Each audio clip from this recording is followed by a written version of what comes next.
วัสดีครับพวกเราวงจิมมี่รีโวนะครับวันนี้ก็หลังจากงานที่ร็อกคาเดมี่นะครับก็เพิ่งจะลงไปครับมันหมาดก็วันนี้สนุกมากครับขอบคุณทีมงานนะครับซาวด์เช็คครับยังตามพวกเรามาครับถึงวันนี้ก็เหมือนเดิมครับฝากผลงานวงจิมมี่รีโวนะครับแล้วก็แนะนำน้องมือเบสคนใหม่นะครับน้องปั้นนะครับตักหน่อยสวัสดีครับทุกคนฝากเว็บไซต์ด้วยก็นะครับเดี๋ยวก็ฝากเว็บไซต์ของเรานะครับทาง Facebook ก็/JimmyRevo นะครับแล้วก็มีแบนด์แคมนะครับเข้าไปฟังเพลงของพวกเราได้ทั้งอัลบั้มเลยครับผมก็เขียนพิมพ์ไปว่า jimmyrevo.bandcamp.com นะครับก็จะขึ้นเลยครับนะครับ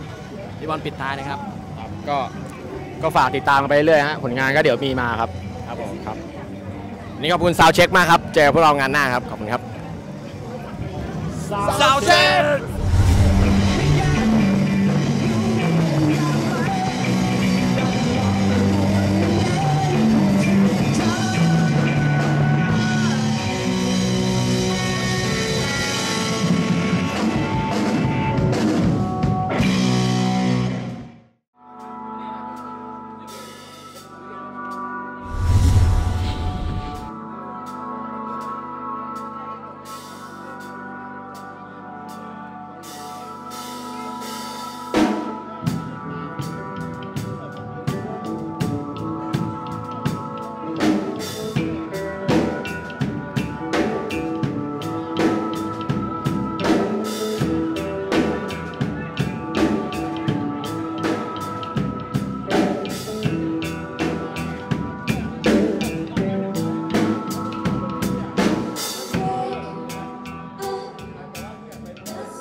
สวัสดีค่ะคือพวกเราก็คือวงชื่อวง Naked Astronaut แปลเป็นไทยว่านักบินอวกาศแก้ผ้า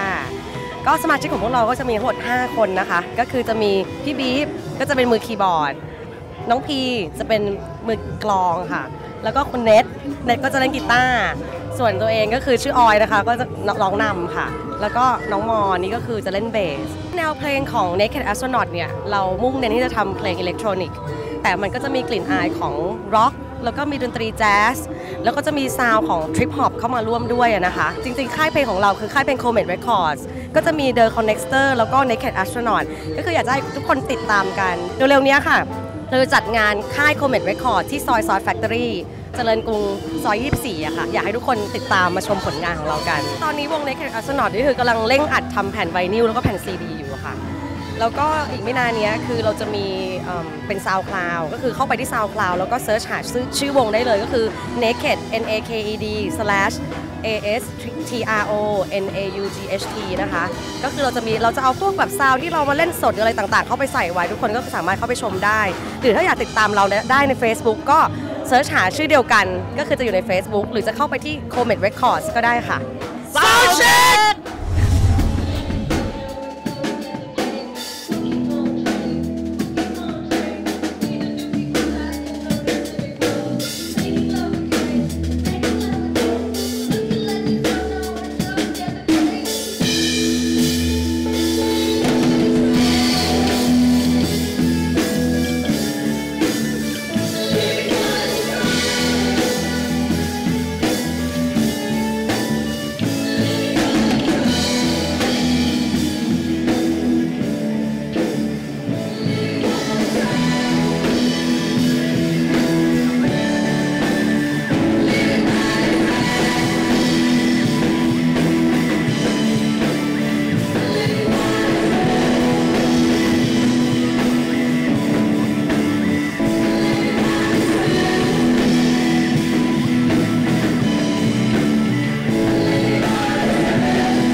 เราคาร์แคปครับผมตอมครับ ปั้นครับ เปล่าครับ ก็แนวเพลงของเรา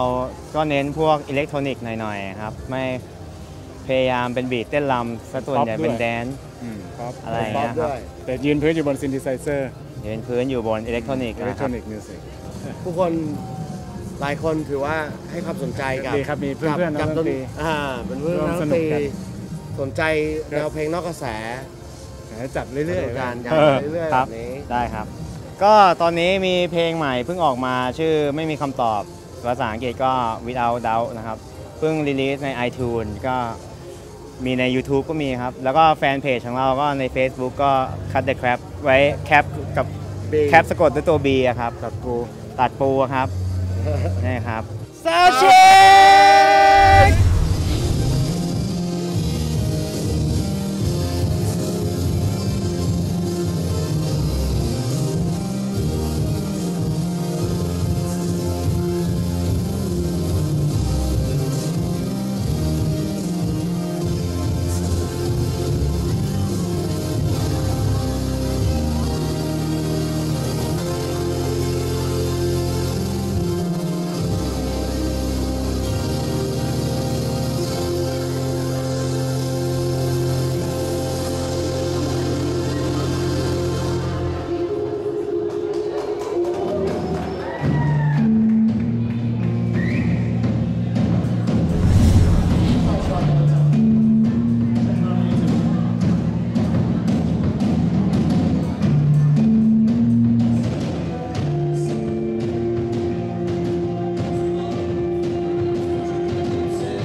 Don't look like you're going to a funeral. We're Count the Thief, and we've just had a really good gig. We're Count the Thief, and I'm a Canadian guy, and these guys are two Brits.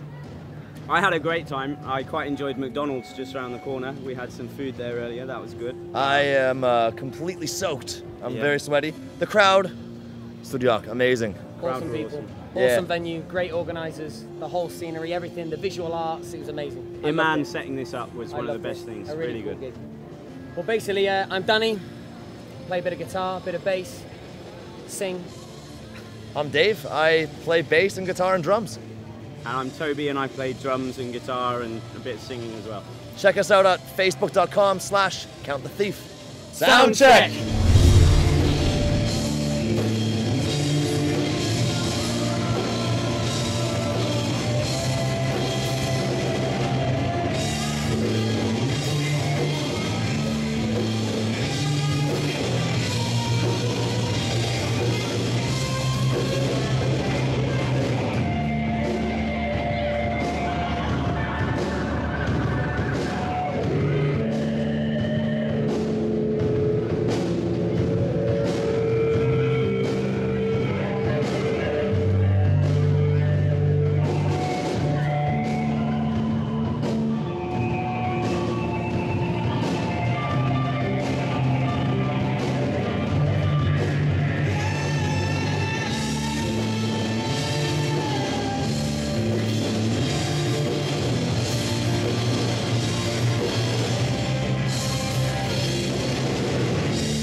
วัสดีครับพวกเรา The Connector ครับผมชาลีครับหรือเรียกหลิมก็ได้ครับเล่น Synthesizer กับโปรแกรมมิ่งครับผม ค่ะชื่อลูกน้ำนะคะ The Connector ค่ะก็เล่น Synthesizer แล้วก็ Vocoder แล้วก็ร้องค่ะ สวัสดีฮะชื่อตีครับเล่น Synthesizer ฮะ สวัสดีครับชื่อมนครับวิชวลครับสไตล์ของวงเราก็เบสหลักเลยก็เป็นอิเล็กทรอนิกส์ครับผมตอนนี้ก็มีซิงเกิลเก่านะเพลงเก่าออกเป็นนานแล้วแต่เดี๋ยวเรากำลังจะมีเพลงใหม่ออกมาประมาณ2เพลงครับคิดว่าจะได้ฟังกันเร็วๆนี้ก็ติดตามกันได้ทาง facebook.com/theconnector ครับอาจจะขึ้นตรงนี้นี่ขึ้นตรงนี้เลยครับผมก็ยังไงก็ถ้าใครชอบก็ฝากติดตามผลงานกันด้วยนะครับขอบคุณมากครับผม Sound check เขินๆกันนะ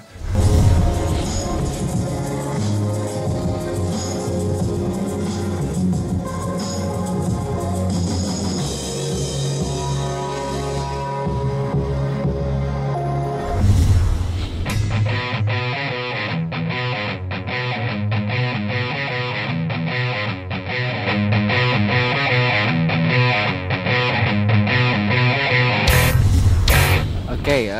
here we are at the academy.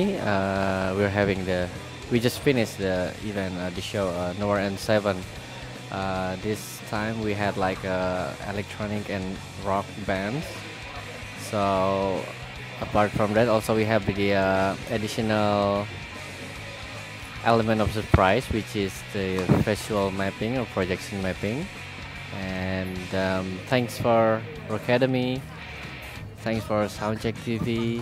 and thanks for anyone who support us, and also thanks for you who came to this event. Thank you.